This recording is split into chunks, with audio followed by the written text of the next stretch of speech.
দিবি?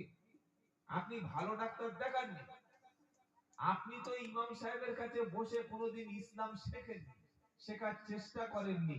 যারা শিখেছে, যারা শেখার চেষ্টা করে, মরণের সময় তাদের কলেমা কারোর বলে দিতে হয় না, এমনি এমনি কলেমা পড়ে জান্নাতে চলে যাবে। সুবহানাল্লাহ। আজকে বলবেন না কালকে বলবেন? ঠিক।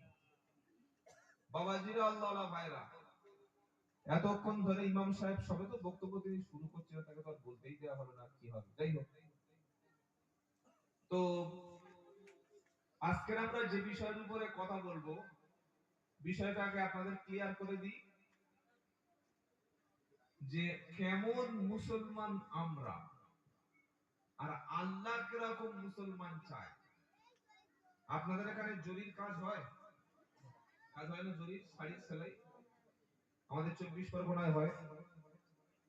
জরির কাজের জন্য, শাড়ির সেলাইয়ের কাজের জন্য দেখবেন যারা কাজ করায় ওরা আগে থেকে একটা স্যাম্পল পাঠিয়ে দেয়, তাই না? এই এইরকম মাল লাগবে, এরকম ডিজাইন হবে, এরকম সুতো লাগবে, বলে কি বলে না? এরকম একটা আগে থেকে নকশা তৈরি করে দেয়।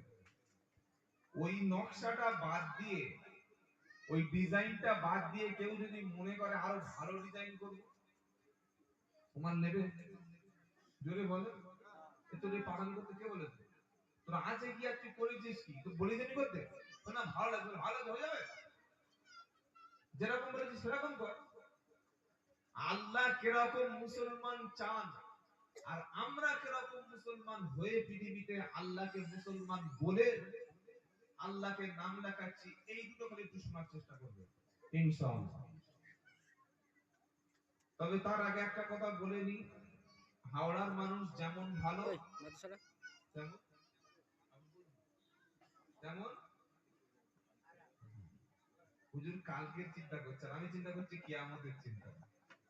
উনি কালকের চিন্তা করছেন, আমি কাল কিয়ামতের চিন্তা করছি। সত্যটা বলবো না বলবো না। বাবাজিরা, আল্লাহ ভাইরা, জ্ঞানী জনেরা, শুধু মানুষেরা নেই কৃষ্ণ ভানেরা, আল্লাহ চান যে মুসলমান যেন মুসলমান হয়ে কবরে আসে। মুসলমান যেন মুসলমান হয়ে কবরে আসে।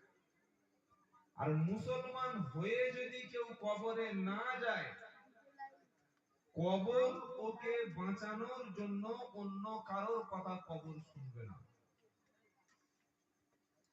ইমাম সাহেবের ছেলে, মুফতি সাহেবের ছেলে, হাজী সাহেবের ছেলে, গাজী সাহেবের ছেলে, কাজী সাহেবের ছেলে, বক্তা কেউ যে হ্যাঁ আমি হাজী সাহেবের ছেলে, আমার নামাজ লাগবে না, আমি মুফতি সাহেব